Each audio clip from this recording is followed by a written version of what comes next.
जो अपने लोग हैं उनकी भी चिंता की जाए। माननीय प्रधानमंत्री जी ने भी ट्वीट करके जो इंटरिम गवर्नमेंट के प्रधानमंत्री हैं उनको बधाई भी दी, लेकिन ये भी कहा कि हमारे जो वहाँ पर हिंदू और अल्पसंख्यक हैं उनकी शांति, सुरक्षा और विकास सबको सुनिश्चित किया जाए।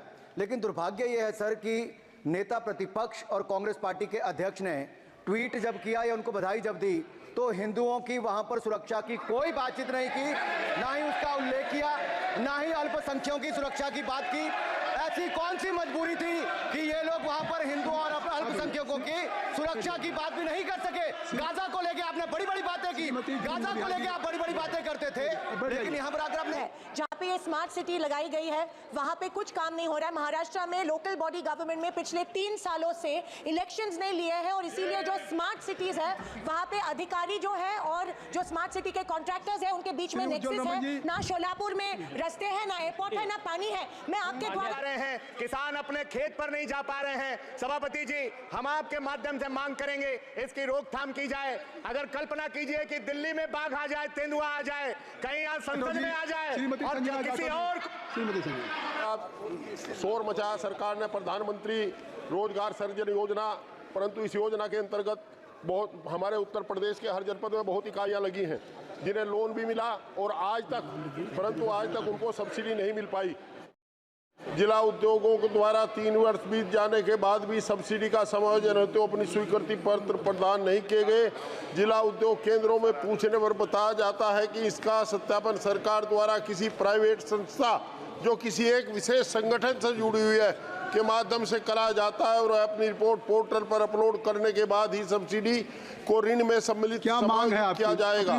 मेरी आपके माध्यम से सरकार से मांग है कि जो ऐसी छोटी छोटी यूनिट ये लगी थी, बहुत धन्यवाद, सबको सब्सिडी दे दी जाए। जो सब्सिडी उनकी स्वीकृति उनके चले जाए। विनोद कुमार बिंद, डॉक्टर विनोद कुमार बिंद।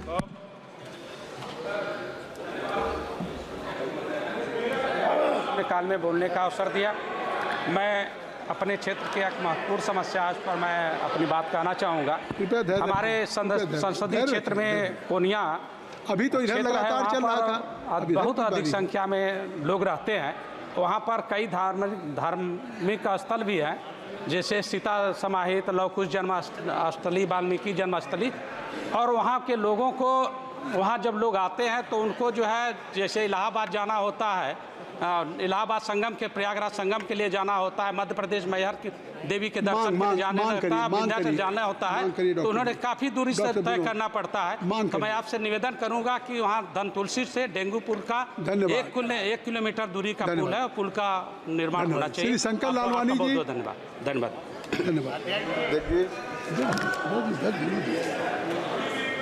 धन्यवाद अध्यक्ष जी। मैं इंदौर से आता हूँ और Indore cleanest city of the India है। लगातार स्वच्छता में नंबर 1 है, स्मार्ट सिटी में नंबर 1 है और इसके साथ साथ एक पेड़ माँ के नाम से एक दिन में 12 लाख पेड़ इंदौर ने लगाए हैं। देश से तेज़ी से बढ़ता हुआ हमारा शहर है इंदौर। मैं सरकार से 2 मांग करना चाहता हूँ। हमारे इंदौर में मेडिकल को लेकर, फार्मा को लेकर बहुत सारी इंडस्ट्री है, फार्मा टेस्टिंग लैब भी है, तो सरकार फार्मा ड्रग पार्क इंदौर में बनाए। और दूसरी मांग है, इंदौर में अच्छा गेहूं है, चना है, दुनिया का सबसे अच्छा सोयाबीन है और आलू है जिसकी चिप्स बनती है, तो केंद्र सरकार मेगा फूड पार्क बनाए। ये इंदौर की तरफ से मैं मांग करता हूँ। धन्यवाद। श्रीमती कलाबेन देलकर, श्रीमती कलाबेन देलकर नहीं। Shri Biren Singh,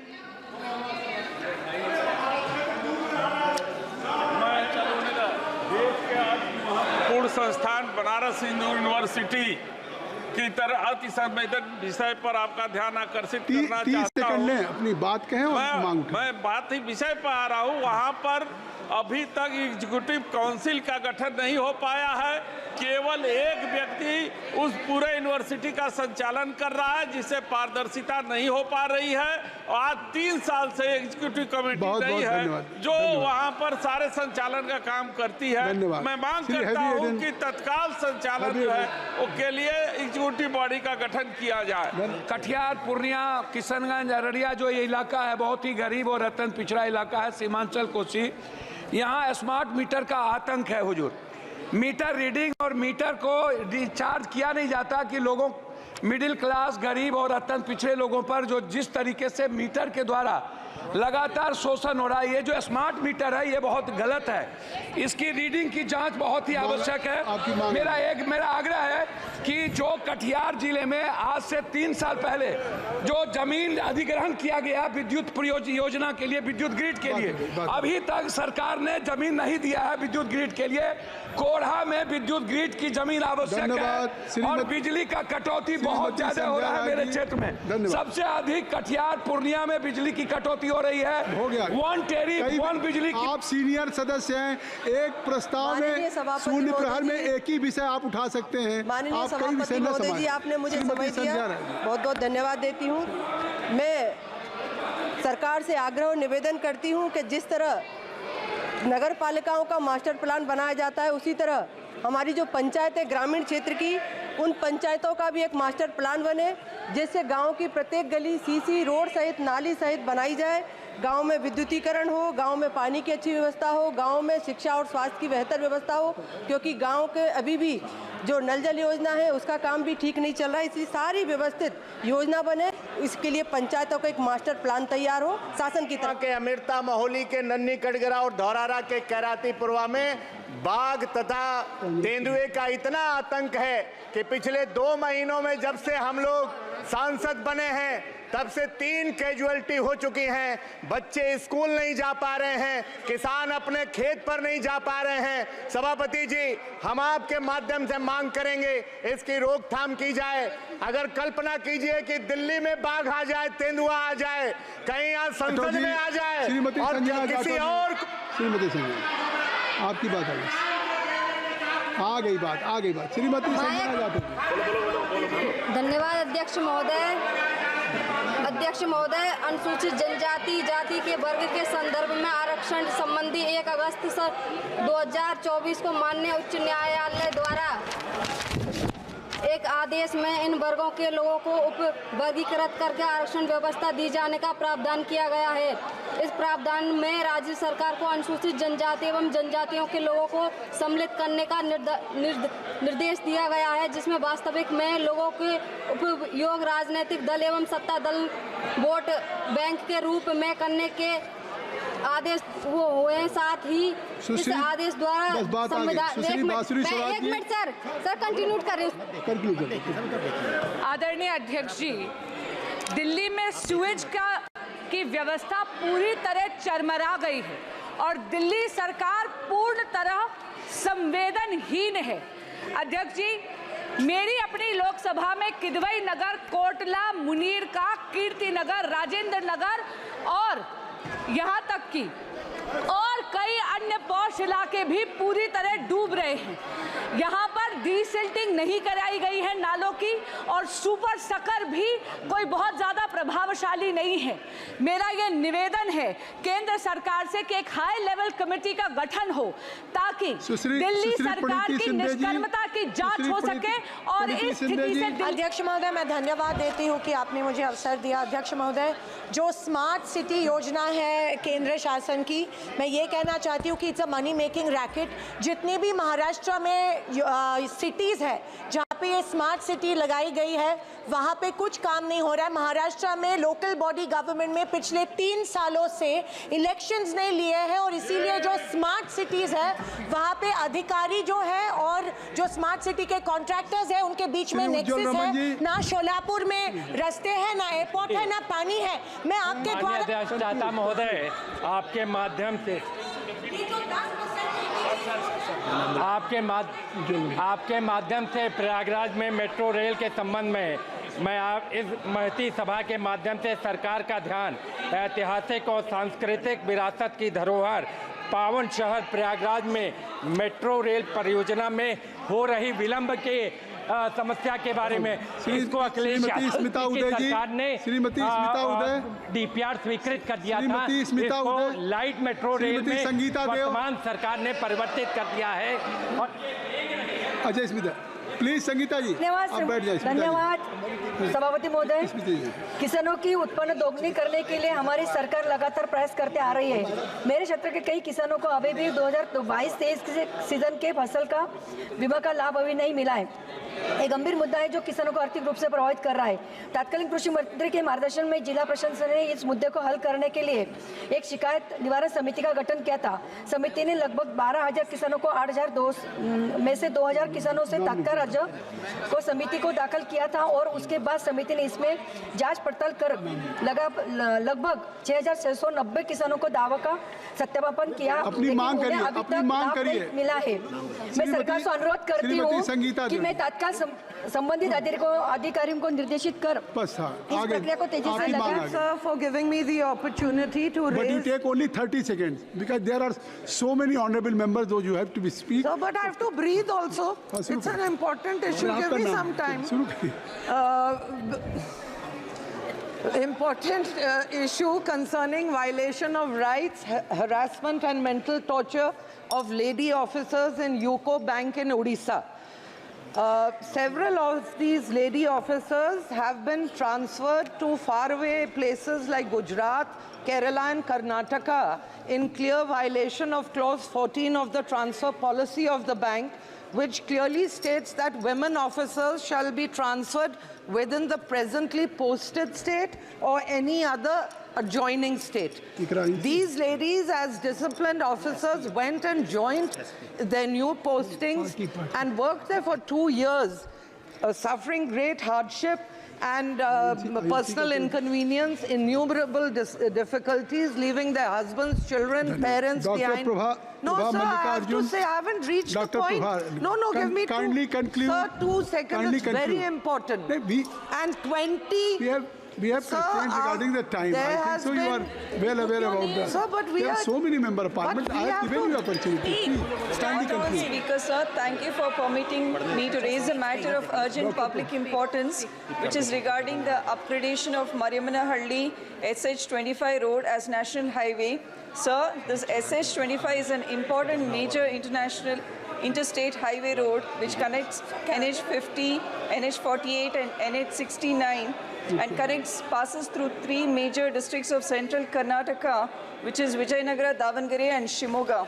So, Speaker, sir, I request the Minister of Road Transport and Highways to upgrade SH25 as national highway from Mariamnahalli to Shimoga in the state of Karnataka, which is a long pending demand of the people from central Karnataka. And this upgradation of state highway improves the socio-economic मैं किसानों के एक बहुत ही गंभीर विषय पर आपका ध्यान दिलाना चाहता हूं। कर्नाटक में पिछले 1 वर्ष में 1200 किसानों ने आत्महत्या कर ली। कर्नाटक सरकार की किसान विरोधी नीतियों के कारण माननीय अध्यक्ष जी, और वहीं उनके एक मंत्री ने किसानों के लिए कहा कि किसान आत्महत्या इसलिए कर रहे हैं कि 5 लाख रुपए किसानों को मिलते हैं। ये बड़ी शर्म की बात है। वहीं कर्नाटक की सरकार ने 4,000 रुपए हमारी भाजपा की सरकार ने उस समय दिए थे, प्रधानमंत्री किसान सम्मान निधि में ऐड किए थे माननीय प्रधानमंत्री जी के साथ, उसको भी बंद कर दिया है। मैं आपसे निवेदन करता हूं, वहां किसान आत्महत्या कर रहे हैं कर्नाटक के अंदर, एक केंद्र की सर्वदलीय कमेटी बना के सांसदों की भेजने की कृपा करें माननीय अध्यक्ष। আমার লোকসভা কেন্দ্র বীরভূমের লোহাপুর স্টেশন থেকে মোরগ্রাম স্টেশন পর্যন্ত রেল লাইনের পাশে যে রাস্তা গেছে সেটার অবস্থা খুবই খারাপ। বহুদিন বলার পরেও রেল মন্ত্রণালয় থেকে কিচ্ছু করেনি। আমার প্রশ্ন, যারা ভোট দিয়ে আমাদের জেতায়, যারা এই অনুরোধ করতে অভিযোগ করতে আসে, তার উত্তর রেল মন্ত্রণালয়কে দেওয়া উচিত, রেলমন্ত্রী উত্তর দেওয়া উচিত, আমাদের নয়। কেন এই কাজগুলো বারবার বলার পরেও হয়নি? এবং শ্রীকৃষ্ণপুর পাখুড়িয়াতে ওভারব্রিজ এবং আন্ডারপাসের দরকার। सर इतना भी टाइम नहीं देंगे? आप तो खुद 3 मिनट बोल के गया, 3 सेकंड में क्या बोल सकते, 30 सेकंड में क्या बोल सकते? 3 घंटा बैठे फिर बोलने नहीं देंगे। বীরভূম রেলওয়ে কলোনি ও শান্তিপাড়ার 6টা রাস্তা রেল বন্ধ করে দিয়েছে, যে রাস্তা থেকে মানুষ যাতায়াত করতে পারবে না। 3000 আদিবাসী যারা বাড়ি থেকে বেরোতে পারবে না। এবং হরিজন পল্লী, কসাইপুর, ডাকবাংলা পাড়াতেও একই অবস্থা, যেখানে 4000 বাসী থাকেন, যারা বেরোতে পারছে না, স্কুল যেতে পারছে না, তার ব্যবস্থা নিক। এবং রেল মন্ত্রণালয়কে বারবার বলার পরেও কেন তারা কোনো উত্তর দিচ্ছে না, কেন তারা কাজ করছে না, তার উত্তর দিক। ধন্যবাদ। Chowdhury, thank you. धन्यवाद सभापति महोदय। आपके माध्यम से अपने क्षेत्र की एक बेहद गंभीर किसानों की समस्या आपके समक्ष रखना चाहती हूँ। अध्यक्ष जी, अभी तक देश में भूमि अधिग्रहण, पुनर्वास और पुनर्स्थापन LARR अधिनियम 2013 को पूरी तरीके से लागू नहीं किया गया है, जिससे हर दूसरे वर्ष सर्किल रेट में अनिवार्य संशोधन किया जाना जरूरी होता है। मेरे क्षेत्र के जनपद शामली में दिल्ली देहरादून इकोनॉमिक कॉरिडोर में किसानों की भूमि अधिग्रहित की जा रही है, परंतु 2013 से अभी तक सर्किल रेट में उन्हें मुआवजे में फ़ायदा नहीं मिल पा रहा है। सहारनपुर व बागपत के सर्किल रेट अपडेट नहीं किए गए हैं, इससे किसानों को जो मुआवजा मिल रहा है वो बहुत कम है। और जनपद सहारनपुर की तहसील नकुड़ में अम्बाला ग्रीन हाईवे में किसानों की ज़मीनों का अधिग्रहण, यहाँ समस्या श्रेणी सर 2 मिनट का 1 मिनट यहाँ किसानों की समस्या श्रेणी परिवर्तन की है। उनको उनकी जमीन की कैटेगरी बदलकर उन्हें ना तो उसे उपजाऊ जमीन का धन्यवाद अध्यक्ष, धन्यवाद सभापति महोदय। मैं आपके माध्यम से सरकार का ध्यान देश की एक बड़ी संख्या जो वृद्ध और दिव्यांग की है उस ओर आकृष्ट कराना चाहता हूँ। सभापति महोदय, सभापति महोदय, राष्ट्र सामाजिक सहायता कार्यक्रम के तहत सरकार के द्वारा 200 से 500 रुपए तक पेंशन वृद्ध को और दिव्यांगों को दिया जाता है, लेकिन मैं आपके माध्यम से सरकार से अनुरोध करता हूं कि मेरे लोकसभा क्षेत्र खगड़िया और बिहार में केवल 400 रुपया मात्र वृद्ध लोग को दिया जाता है, जिसमें लगभग जो वृद्ध हैं वो दवाइयों के ऊपर निर्भर रहते हैं। तो मेरी बस यही मांग है कि वृद्ध पेंशन को जो है बढ़ाकर कम से कम 1000 रुपये किया जाए। धन्यवाद। 30 सेकंड हनुमान जी। सभापति महोदय, सबसे पहले तो मैं आपको धन्यवाद दूंगा। विश्व आदिवासी दिवस की बधाई देते हुए मेरी बात शुरू करूंगा। सभापति महोदय, राजस्थान, पंजाब राज्य से राजस्थान की नहरों में हरिके जो पर प्रवाहित किए जाने वाले दूषित जल और अपशिष्ट से उत्पन्न स्थिति की तरफ आकर्षित करना चाहूँगा। सभापति महोदय, राजस्थान रावी व्यास और सतलज का जल हरिके बैराज के डाउन स्ट्रीम से प्राप्त करता है। पंजाब राज्य में सतलज नदी के आसपास बसे शहरों व कस्बों का नगरीय अपशिष्ट औद्योगिक अपशिष्ट नालों जोड़ते हुए सतलज नदी में मिलते हुए हरिके बैराज में आता है। हरिके बैराज में आया हुआ जल राजस्थान के इंदिरा गांधी फीडर और फिरोजपुर फीडर में छोड़ा जाता है। इंदिरा गांधी फीडर का पानी राजस्थान को मिलता है और फिरोजपुर फीडर पंजाब राजस्थान की। एक मिनट सभापति महोदय, इन नहरों में अपशिष्ट से मानव जीवन पर प्रतिकूल असर पड़ा। मैंने पूर्व में कई बार इसे उठाया और प्राप्त जानकारी के अनुसार अपशिष्टों के शोधन हेतु पंजाब में STPs एंड CTPs के निर्माण दिन, लेकिन यहाँ और बेहतर उपाय करने की जरूरत है। NGT ने भी पंजाब सरकार को आवश्यक निर्देश है, मगर कोई सकारात्मक, एक मिनट मांग कर रहा हूँ, अच्छा नहीं हुआ। मेरी मांग है कि भारत सरकार का केंद्रीय धन्यवाद तो अपनी बोलने का मौका दिया। मैं आपके द्वारा सरकार का ध्यान मेरे संसदीय क्षेत्र के अति महत्वपूर्ण विषय की ओर आकर्षित करना चाहता हूं। बीकानेर से डबवाली नेशनल हाईवे जो पहले से ही बना हुआ है और इससे आगे डबवाली से पानीपत तक ग्रीनफील्ड एक्सप्रेस वे प्रस्तावित है। मेरा विनम्र सुझाव है कि इस प्रस्तावित हाईवे को पानीपत से आगे छपरौली, बड़ौद, बरनावा से होते हुए मेरठ में गंगा एक्सप्रेस से जोड़ दिया जाए। ऐसा करने से ये हाईवे बीकानेर से इलाहाबाद तक जुड़ जाएगा, जिससे राजस्थान, हरियाणा और उत्तर प्रदेश तीनों प्रदेश आपस में जुड़ जाएंगे। इस मार्ग के निर्माण से 3 प्रदेशों के बीच यातायात सुगमता में वृद्धि होगी, व्यापारिक गतिविधियों को बढ़ावा मिलेगा। Sir, speaker sir, sir, thank you chairman sir, thank you. मैं आपकी वसातत से चेयरमैन सर, मैं आपकी वसातत से जम्मू कश्मीर के हवाले से ये बात करना चाहता हूँ, वो गवर्नमेंट के इंफॉर्मेशन में ये बात लाना चाहता हूँ और इनसे इस बारे में जवाब भी जानना चाहता हूँ। 2019 में जब हमसे सब कुछ छीना गया, वन ऑफ द एलिमेंट्स या हमसे जो एक मीडियम जो था रोजगार का वो छीना गया। प्लीज काइंडली 2019 के बाद जो हम माइनिंग के हवाले से डिसीजंस लिए गए, चाहे वो जम्मू में तवी रिवर हो, चाहे वो जहलम रिवर हो, चाहे वो सिंध हो, जो हमारा रोजगार का जरिया हुआ करता था, वहाँ से स्मॉल स्केल माइनिंग होती थी, रेत, बजरी वगैरह निकाली जाती थी, उस पर बैन लगाई गई है, आउटसोर्स किया गया है बड़ी बड़ी कंपनियों को। डॉक्टर सी एन मंजूनाथ तो अपनी line conclude opportunity. Thank you, sir, for this opportunity. And there is a elephant menace and intrusions of elephants in the farmlands across Kanakapura, Satanuru, and Bannerghatta region of my constituency. And there is a need to build a barricade along a stretch of 31 kilometers to prevent the elephant intrusion. And if farmers dies, they get only 15 lakhs, but while the employees dies, they get 25 lakhs. It should be equal. Even if a farmer... Shri Ramshankar Rajbhar ji, Ramshankar Rajbhar ji. धन्यवाद सभापति महोदय। आदिवासी दिवस, क्रांति दिवस, नाग पंचमी, आपकी बात आ गई। पचैया और पुतरी के त्योहार की शुभकामना देते हुए माननीय सभापति महोदय, घाघरा नदी के कटान से भोजपुरवा गांव, पूरा गांव और जमीन नदी में विलीन हो गई।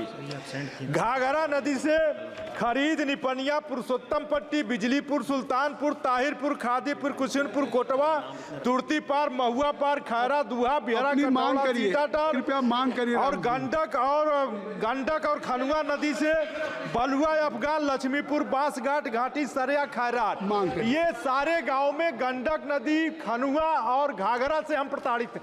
पूरा किसान की मांग क्या है? मेरी मांग है कि जिनके घर नदी में विलीन हो गए, सरकार कम से कम उनका कर्जा माफ करे, उनको पुनः बचाए, उनकी बिजली बिल माफ करे। श्रीमती कलाबेन देलकर, श्रीमती कलाबेन देलकर। महोदय आपका बहुत बहुत धन्यवाद। आज 9 अगस्त विश्व आदिवासी दिवस के अवसर पर सभी देशवासियों, मेरे प्रदेशवासियों को, जनता को बहुत बहुत शुभकामना मैं देती हूँ। उत्तर प्रदेश दादरा नगर हवेली आदिवासी बाहुल्य क्षेत्र है। यहाँ करीब 70% जनता आदिवासी समाज से है। यहाँ प्रतिवर्ष आदिवासी जातियों को जागरूकता फैलाने एवं उनके अधिकारों के समर्थन और संरक्षण के लिए हर साल 9 अगस्त विश्व आदिवासी दिवस धूमधाम से मनाया जाता है। इस दिन का उद्देश्य विश्व आदिवासी समाज के अधिकारों की रक्षा करना है। आदिवासी समाज के अधिकारों को लेकर संयुक्त राष्ट्र संघ द्वारा 1994 9 अगस्त को विश्व आदिवासी दिवस घोषित किया गया था। श्री अनुराग शर्मा जी, आपके माध्यम से मैं इस दिन जो अपने लोग हैं उनकी भी चिंता की जाए। माननीय प्रधानमंत्री जी ने भी ट्वीट करके जो इंटरिम गवर्नमेंट के प्रधानमंत्री हैं उनको बधाई भी दी, लेकिन ये भी कहा कि हमारे जो वहाँ पर हिंदू और अल्पसंख्यक हैं उनकी शांति, सुरक्षा और विकास सबको सुनिश्चित किया जाए। लेकिन दुर्भाग्य ये है सर कि नेता प्रतिपक्ष और कांग्रेस पार्टी के अध्यक्ष ने ट्वीट जब किया या उनको बधाई जब दी तो हिंदुओं की वहाँ पर सुरक्षा की कोई बातचीत नहीं की, ना ही उसका उल्लेख किया, ना ही अल्पसंख्यकों की सुरक्षा की बात की। ऐसी कौन सी मजबूरी थी कि ये लोग वहाँ पर हिंदुओं और अल्पसंख्यकों की सुरक्षा की बात भी नहीं कर सके? गाजा को लेके आपने बड़ी बड़ी बातें की, गाजा को लेके आप बड़ी बड़ी बातें करते थे, लेकिन यहाँ पर आकर आप नहीं करते हो। श्रीमती जून मलिहा जी, ऐसा कैसे होता है सर? गाजा को लेकर under Anganwadi services, the honorary people to Anganwadi workers and helpers was last enhanced almost 6 years ago by the Union government by Ministry of Women and Child Development order dated 20th September 2018 with date of effect from October 2018. Anganwadi workers' wages were hiked from rupees 3,000 to rupees 4,500, and Anganwadi helpers' wages were hiked from rupees 1,500 to rupees 2,250. Sir, here the state government also contributes 40% of the amount. My question is to the minister, sir, please let me finish. Is the government considering enhancement of the honorarium in keeping with the challenges of ICDS responsibilities? And I would urge the ministers also here, I would urge the minister also. Jitendra Singh दोहरे। मैं आरक्षण के जो विरोधी हैं उनके लिए कहना चाहता हूं कि लश्कर भी तुम्हारा है, सरदार भी तुम्हारा है, तुम झूठ को सच कह दो वो भी तुम्हारा है। तुम जो कहो वो सच है, हम जो कहें वो झूठ है। भारतीय न्याय सेवा आयोग का गठन कर उच्च एवं उच्चतम न्यायालय में जजों की जजों की भर्ती आरक्षण व्यवस्था के साथ आधार पर की जाए। नई राष्ट्रीय शिक्षा नीति 2020 को रद्द कर वन पेंशन वन एजुकेशन के तहत शिक्षा का राष्ट्रीयकरण कर देश में समान एवं अनिवार्य शिक्षा कानून बनाकर लागू किया जाए, जिसमें प्राथमिक से लेकर उच्च शिक्षा निःशुल्क प्रदान की जाए। देश व प्रदेश को कार्मिकों को भविष्य की सुरक्षा के लिए ओल्ड पेंशन स्कीम ओपीएच बहाल की जाए। सभी शिक्षकों एवं कार्मिकों के लिए निःशुल्क सेवाएं, संसदीय कार्य मंत्री जी, स्वास्थ्य सेवाएं उपलब्ध करा